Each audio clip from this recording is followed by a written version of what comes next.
Today we're going to have a look to see if onboarding artists is worth it and whether it's actually working on Web3. This is Barry from NFT Music Info. I hope you are well. So Water and Music are a really good research DAO organisation, decentralised organisation, that focuses along music NFT research. Now their articles are very much in depth and it's a lot of work to get through their research and to understand how things are actually going. However, I want to break this down for you onto this video because it's very, very interesting. Now, this is all about behind the headlines, topic that they generally cover on Water Music, and they're looking at analysing Web3 onboarding strategies for music fans. And this is something that I've been talking about on the channel for some time, because you may have a fan base if you're a musician that is predominantly Web 2 fans. Now, they're the ones that are on Spotify, they're the ones that are on your social media, such as Facebook and Twitter and Instagram, maybe TikTok. How do you get those people, those fans, to purchase your music NFTs when you release them? You might be thinking about releasing NFT music in the future, but you're not sure whether it's going to be viable for you or not. So I wanted to break down this article for you to give you a bit more of an idea. So let's get into it. So basically, what this is about, this is a 5-part research project that they've been working on in terms of the water and music community. They've been working over the last 2 months to basically put this article together. It's basically talks about the underlying assumptions in a lot of the circles that for Web3 projects to actually be successful, you'd have to scale to the same level as Web2 projects, requiring an onboarding of all of the artist Web2 fans, which kind of makes sense, but for me that's not going to happen. You're not going to get everybody over to NFTs. A lot of people aren't interested in NFTs, they just find them too complicated. Other people don't like NFTs, maybe because they've heard of bad press that's been going on recently. Maybe they just don't want to get involved in crypto, that kind of thing. So that's, but this is a fast moving technology on the blockchain. Things are moving very quickly. There's a lot of music NFT platforms out there now where you can actually mint your music. There's a lot of pros and cons that I will be looking into on this channel. So if you haven't already, a sub to the channel would be subtastic. So yeah, let's break it down. So they basically did 11 different one-to-one interviews with artists and representatives from Web3 startups. So they include the actual list at the top there of the people that they did. Dill's on there. Fifi Rong's great. She's on Twitter. She's very helpful for music NFTs. They also did a short online survey aimed at collecting general fan perceptions about music. It's very interesting. And the Web3 and onboarding experiences. Onboarding is a big problem at the moment. There is a few websites that are trying really hard. There's mintsongs.com, where they allow musicians to release a free NFT as a postcard, if you like, just a picture, no music. And what basically happens is the artist can then forward that to their fans. When they go on to mint songs, it won't actually give them complicated stuff about how to set up the wallet. It'll actually do the wallet for them, and then they can get that NFT for free. So I love that concept, but I haven't seen it in action yet. I have applied to get that and I'm still waiting. So the survey, just going back to this, returned a total of 157 unique responses. Okay, they utilized some selection of press releases that they had for flagship music NFT drops, just ones that they currently deal with, but also looking at a variety of different things. So major indie unsigned artists, different genres such as hip hop, electronic, pop, rock, etc., and different platform partnerships. So it was a good broad research project, if you like. They just go into the definitions about who the fan is, what onboarding means, what Web3 actually is. And any questions you got, feel free to put these in the comments. Nobody's an expert. We're all early in this space, and it's all about educating and all about building awareness on this channel.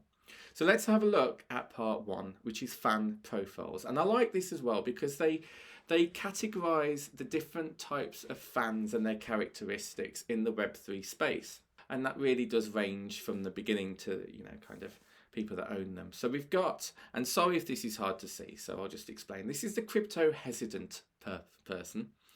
So these fans haven't purchased crypto yet because they're either morally opposed to it or confused by the process. or just haven't got around to doing it because it takes time, and it does take time.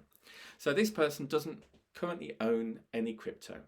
We've then got a crypto only person. I own crypto but do not own any NFTs. Okay, so they might have their own crypto wallet, for example, but because of various things, whether it's environmental issues that they're concerned about, confusing processes or whatever, they haven't purchased NFTs in the past, but they do have some knowledge of crypto because they've got a crypto wallet or Bitcoin or whatever. Non-music NFT owners, okay, so they own crypto and NFT like art, but no music NFTs. So yeah, that's an interesting one. So they're just waiting for the right opportunity really to come back knocking on the door to buy music NFTs. Okay, and there's quite a lot of music NFTs out there, but if you compare that to art NFTs, whoa, no, it's just such a small amount really. And then we've got the type 4, which is music NFT owners. Okay, so I own crypto and music NFTs. So these are either crypto literate or were incentivized by supporting artists directly. FOMO, which is the fear of missing out, something that I get hit with quite a lot, or their own curiosity. Importantly though, these fans are not without their concerns about Web3. So fan profile 1, the people that are crypto hesitant, there's only 30% of those, but that's quite a lot if you think about it. They don't own a crypto wallet or anything. Number 2 was the crypto only ones, that's 28.6, and we've got the surveys here, so I should probably backtrack.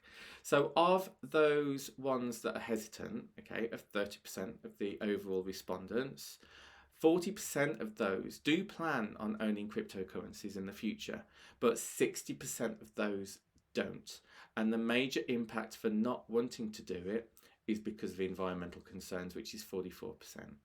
As well as that, some people find it confusing, it's too expensive, I don't have the time, or I haven't got around to it yet. This is really important statistics, okay? I know this stuff might be a bit grey, but for me, if you want to do a music NFT project, you have to fully understand what different types of fans are out there and what the chances of them of being onboarded into your music NFTs could be. Okay, so you'd have to do research with any project.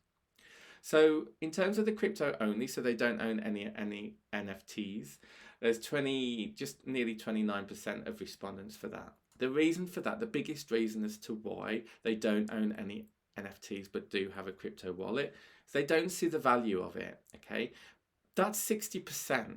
Okay, that's a huge chance of those that really do need to have to turn around the positivity perception of that in order for them to purchase any NFTs. So that's a challenge. That is a real challenge from my point of view, but it's not impossible, We've also got, it's not a financial priority. Perhaps the secondary market could help with this stuff. If they know that they can resell, like, let's be honest, let me break this down. If you go on Bandcamp and you buy a digital only album, okay, you can't resell that digital album. If you buy a music NFT album and the platform allows for secondary sales, you're allowed to resell that music NFT album to somebody else on the secondary market, and then the original artist will get a certain percentage of that. When they minted the song, they'll say they'll say, okay, 20% will go back to me for any secondary market activity. Okay, now that's huge, because if there's, say, only 100 of this music NFT album, once that sells out, what's going to happen? The price is going to go up.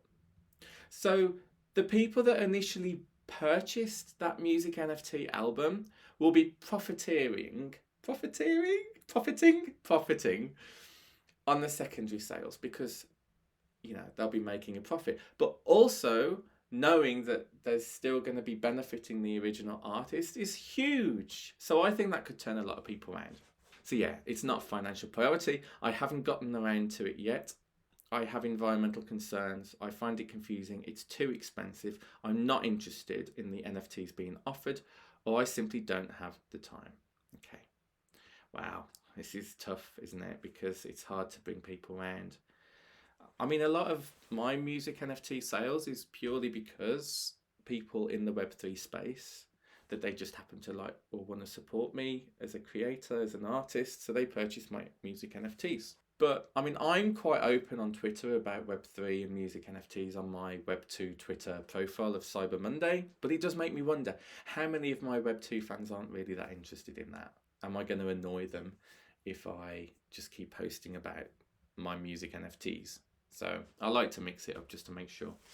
So now let's have a look at the Fan 3 profile, which is the non-music NFT owners. They own crypto and NFTs, but they don't have any music NFTs. So that's 21% of respondents. So luckily, well, I say luckily, but the biggest one is that they are planning to, but they haven't gotten around to it yet. And that's why it's important for these music NFT platforms to make it as easy as possible to onboard people into Web3. 33% of people are waiting for specific artists to launch a project. And I can relate to that because I'm so passionate about synth pop music and synthwave music. When I know that those type of artists are going to be doing their own music NFTs, yeah, I'll jump on it definitely more. So in a way, I am kind of waiting for specific artists to launch a project as well. So I completely get that. Then we got the more bad stuff. So I don't like any of the music artists and corresponding NFTs. I don't see the value of a music NFT. I don't see it as a good investment.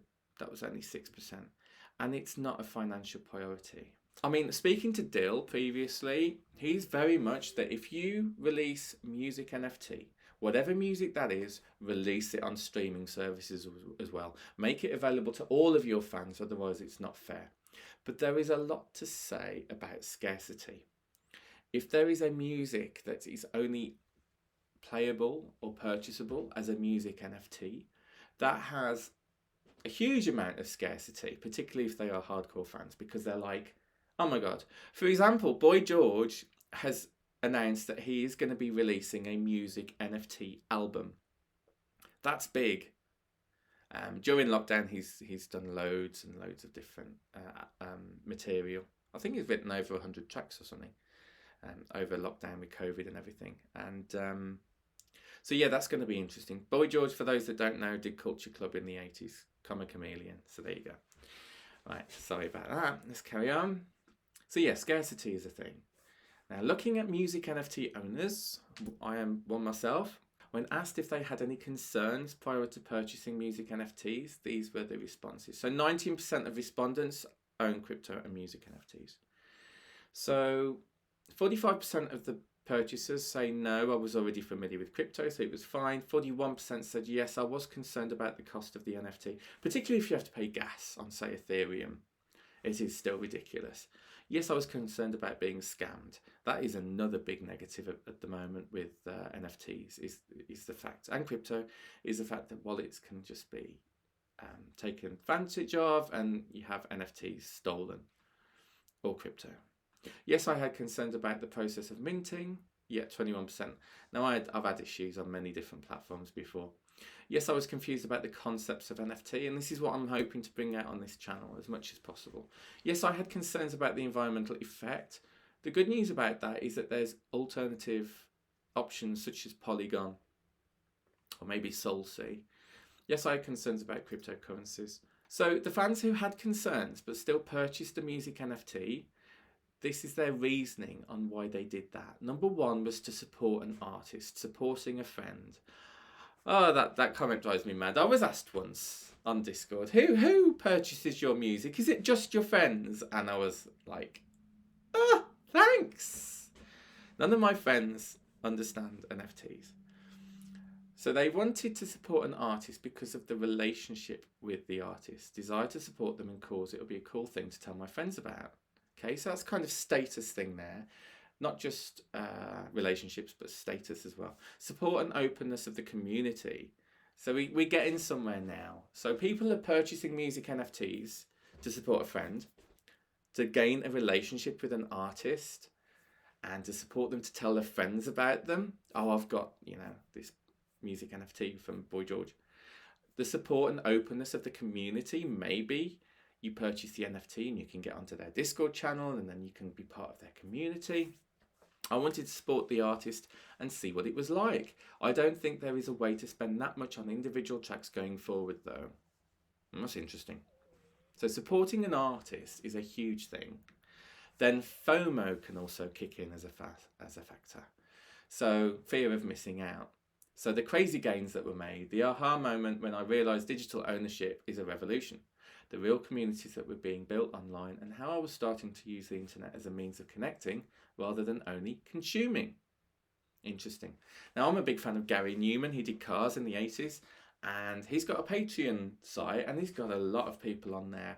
And one of his higher tiers is that once a year you're able to communicate with the artist and actually write a letter, and you'll hopefully get a response. Very similar stuff with this. Curiosity for new technology. I mean, another reason why I set up this channel is because I am curious about all of the music NFT possibilities, projects, platforms. I just wanted to bite the bullet because I wanted to start experimenting within the space.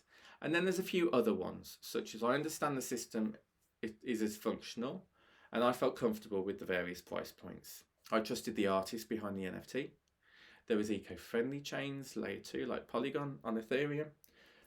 If you haven't been scammed, then you are probably new to crypto and NFTs are dope as well. Now, looking at part 2, we've got fan concerns. What are the biggest factors influencing a fan's decision to either participate in the music NFT world or just avoid it entirely? So we've got some of these on this page here.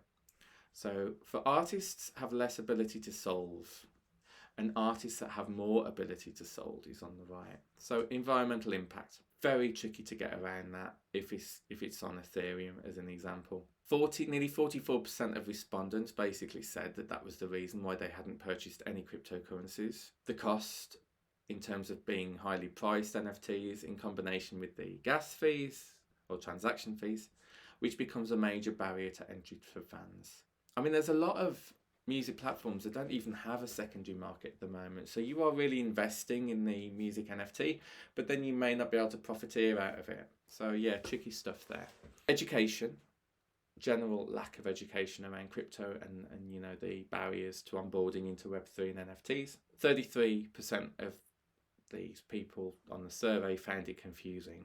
And I get that, particularly if you have to create your own MetaMask wallet, if you have to mint. You might just think that you put a song on, you know, an NFT platform and that's it. No, you have to put up an album cover. You've got a lot of different options there that people may not understand. I've got a lot of videos on this stuff, by the way, so check them out on the playlists. I've basically broken down each playlist into its own NFT music platform, such as OpenSea, etc. So have a look at those if you're interested in minting on particular platforms or just want to know about the different platforms.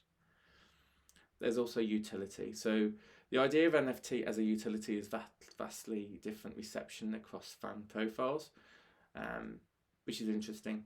But I think utility is important. So important. You have to offer something in addition to just putting your music out on there. This is why I did my music vault, really, just to kind of allow for a hell of a lot more utility on there. And some people have been scammed as well.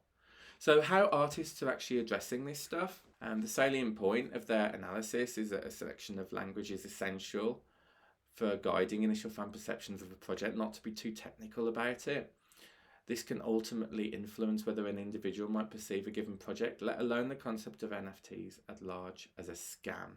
And there's a lot of people on social media that are just saying NFTs is a scam. Obviously, as a musician myself, I see huge positives with music NFTs, absolutely huge positives with it. Order of importance for NFTs. So this is an interesting bit of research chart. So we've got art in the first bold colour, then we've got utility, and then we've got investment and social status as well. The order of importance for NFTs. Utility. For example, my vault on OpenSea that's available, all of my tracks that I've done, you've got different tiers. I provide Web2 centric utility, which is all about having a link to my Google Drive link that then gives you access to download all of my music. So that's what I've been doing. However, I do hope in the future that I can do Web3 centric utility. Maybe there's a minting experience, or maybe, you know, it's on the blockchain where you download the music or even access them. And obviously with Web3 you get governance. There's also this kind of platform stuff as well and promotion. So the conclusion, balancing the two sides of the why. So the overall goal with this research project is to give artists and their teams a framework to understand how to think of their fans' various concerns, and then to come up with an onboarding strategy that works for both sides. Before even thinking about how to onboard fans into Web3, you need to think, why do I want to do that? Because it's a very complex journey of introducing your fans to crypto, and you don't want to lose your fans, so that's something to bear in mind. And you've got a list of all of the contributors as well. And there you have it. So yeah, the first kind of water and music project research paper that I've gone through on this channel, it's something, I'll be honest, it's something that I've wanted to do for a very long time. However, I found it a bit too in-depth, so that's why I wanted to break it down for you. So let me know what you think. If you like this video, please give it a like. Really helps the channel out. Please subscribe if you haven't already, and comment, and I will speak to you on the next one. Take care, and thanks for watching. Bye.